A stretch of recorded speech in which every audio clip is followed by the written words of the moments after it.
Okay, so today I want to show you how to improvise on the spot a little bit, right? So basically, improvise means to sort of play something that is unprepared, right? So, for instance, if I were to sit down to the keyboard and somebody else was playing a backing track of something like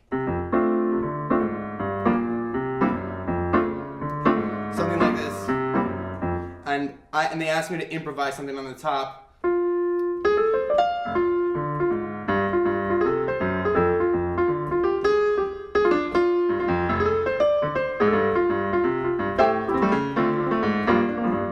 Sort of like that, right? So basically the improvise means to play, mostly it refers to a melody.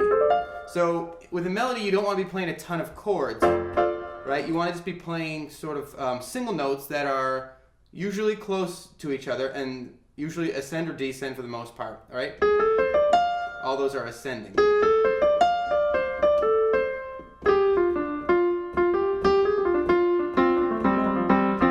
So there I do a couple of notes, but mostly it's just a melody, a melodic pattern. So one single line of notes, nothing that's really played at the same time, okay? Now, of course, all these rules of thumb that I'm going to give you are definitely breakable, especially if you're well practiced. So don't take this as like the Bible truth. But these are like little tips to help you, right? So, all right. So I'm going to be linking to a video where I'm going to play a backing track for you to actually create an improvised video and upload it as a video response to this one or to the actual video where I'm playing the song. And the idea is I want you to listen to the song and perform an improvisation based on me playing the backing track, okay? So I'm going to show you the scale you'll want to use at the end of this video, all right? So anyway, let me show you exactly what it's going to sound like. So I did a little recording here. This is close to the original, close to the recording that I'm going to have you improvise to, okay? So it sounds like this. And while that's setting up, I'm going to show you it's in the key of A minor. So this A is very important.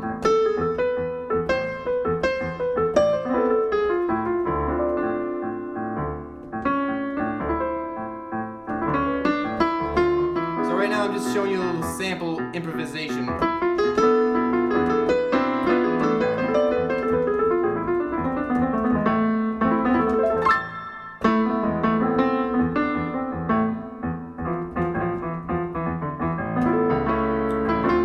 Good enough. So as it goes through, you can hear I'm just sort of noodling around. You might hear a musician say noodling.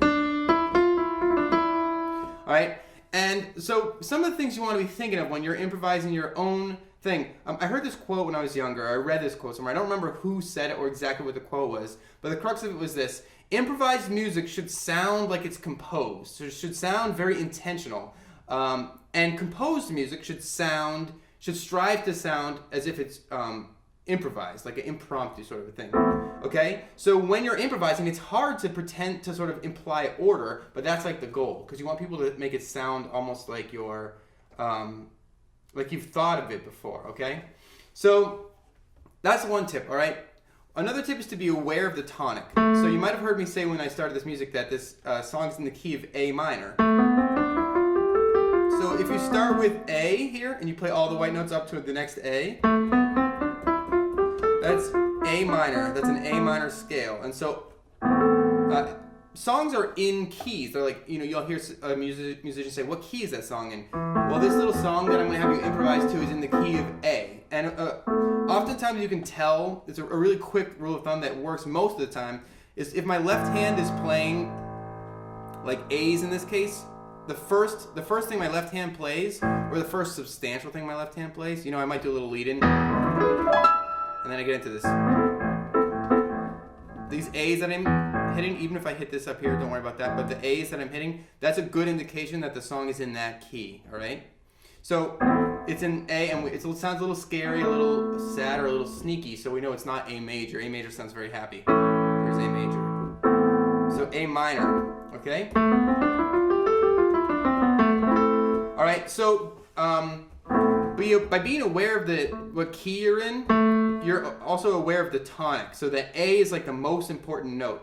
It's the note that sounds good pretty much no matter where. It doesn't sound perfect, but so I'll show you again. I'll play that again, and I can just play that A and improvise just a one-note melody. So ready?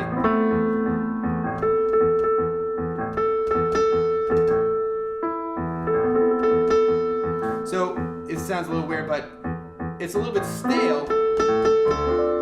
But this A still kind of works no matter where the song is. You know, you want to hear it go somewhere else, but at least it's not offending our ears so much, right? So by being aware of that tonic, you're going to know a very important thing, which is that at the end of the chord progression, you want to end on the tonic. That's like a rule of thumb that I want you to try first. You can break these rules, of course, but end on the A, all right? So that chord progression is like this. You'll see the first chord is an A minor. So this is all the first chord, right? And then you're going to switch to, the chord progression switches to a D minor. Then it switches to an E major. And then we're going to come up to the last chord, which is that A minor again. Alright, so those four chords are the base of the song. They're like looped, and there are a couple of other tricks that you're going to notice. But to end on that A, because that chord progression goes from A to D minor to E major and then back to A minor, you're going to want to end on that A. When you hit that fourth chord, the second A of that loop, you want to be ending your improvisation on that A. So let me show you one more time with this thing, and I'll try and show you what I mean. So in the beginning, you don't have to be on that A.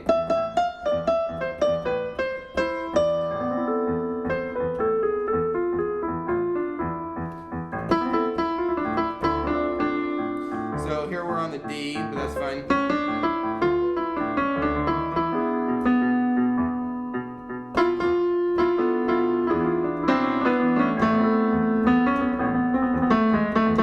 Alright, whatever, I kind of screwed up there, but the key there is that you at least get close to or hit this A on the fourth one, right? Alright, cool. So when the underlying chord changes, you'll notice that for the most part, my improvisation hangs on one note and then quickly goes and does some other noodling stuff and then goes to a different note. And that is sort of intentional. Like the first chord that I'm playing, this A minor, while I'm playing that, my right hand is going like this. So it's mostly just holding this E.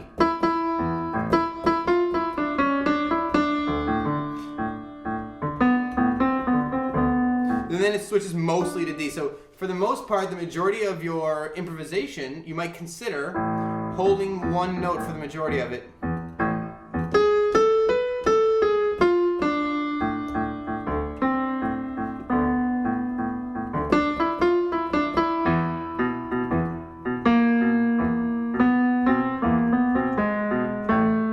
And you notice I get to that A there, right? So even though I'm noodling around, right, you're going to mostly be playing one note, and that's the key. That's the thing that you want to be showing. So you got to sort of be aware of what the right note is. And one little rule of thumb or one little trick to figure out what the right, quote-unquote, right note to be playing at any time is to think about the underlying chords. So the first chord that's being played is an A minor. So that's any of these notes, A, C, E, and another A. So my melody, generally, the melody I'm improvising in my right hand generally plays, for the majority of the time, one of these three notes. A, C, or E. This is an A, so I can play that one too, right? So I like this E, this fifth away, the E. So watch again as I play this melody.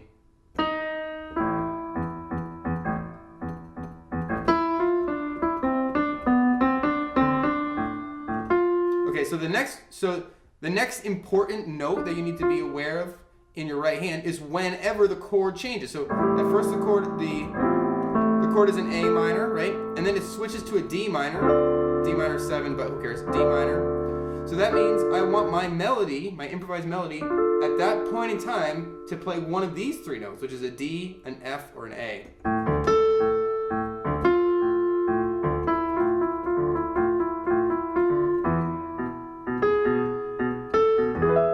And then as you switch to E major, you've got these three notes at your disposal. So some of this stuff is a bit advanced, and if it's confusing you, you can forget about it. But knowing about these chords that you hopefully know about by now, if you've seen my major and minor tutorials, major and minor chord tutorials, you'll know what I'm talking about, right?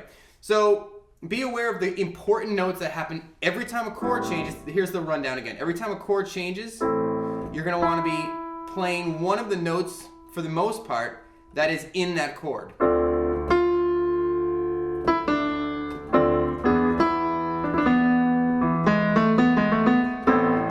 All right, cool. So that's pretty much the end of that tip. All right. So let's see here. You want to vary your speed, the speed that you play notes. You want to vary the amount of rest and the quantity of notes that appear in a short period of time. And you want to vary your dynamics. Dynamics just means you play something loudly or softly. So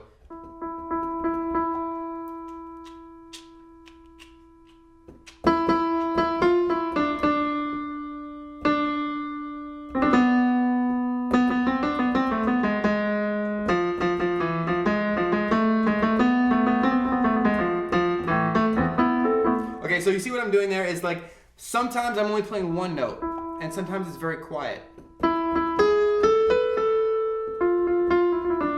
And sometimes I all of a sudden go some little quick trill. So you want to go fast sometimes, you want to go slow sometimes, and you want to vary it up so that it's interesting. If you just do the same thing, it's boring, right?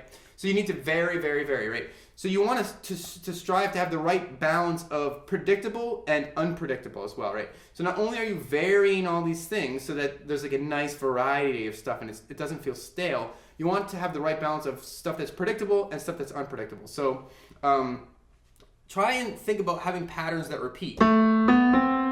So if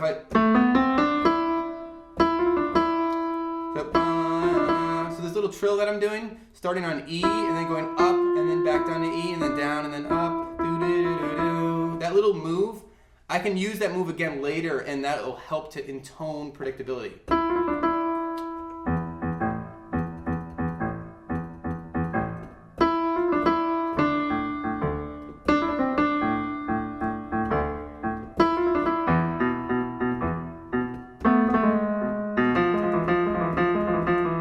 Right, so depending on where you play that trill,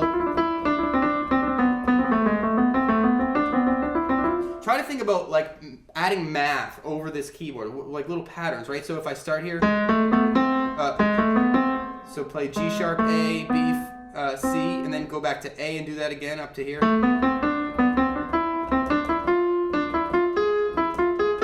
So it's kind of like a different way of playing a chord or a scale in a way that's predictable, all right? So the last thing I want to show you before I send you away to the video where you're going to be able to listen to the part that you're going to improvise to, the last thing I want to show you is the scale, a scale that you can play on top of this song that I'm going to show you. So if you play all these notes, so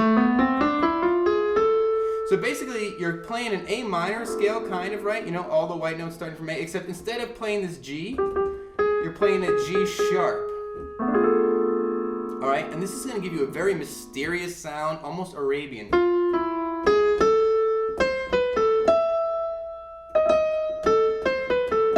Whatever, don't worry about that. It's like a little musical joke. Okay, so A, B, C, D, E, F, G sharp, and A. So those are all the notes you're like allowed to play. And you can play in any octave all the way up, right? So that's as much as I'm going to be able to give you for now. I really hope this helped you. Don't forget to rate, comment, and subscribe. And go check out that video of me playing the background stuff and see if you can upload a video response and make something cool. All right? See you next time.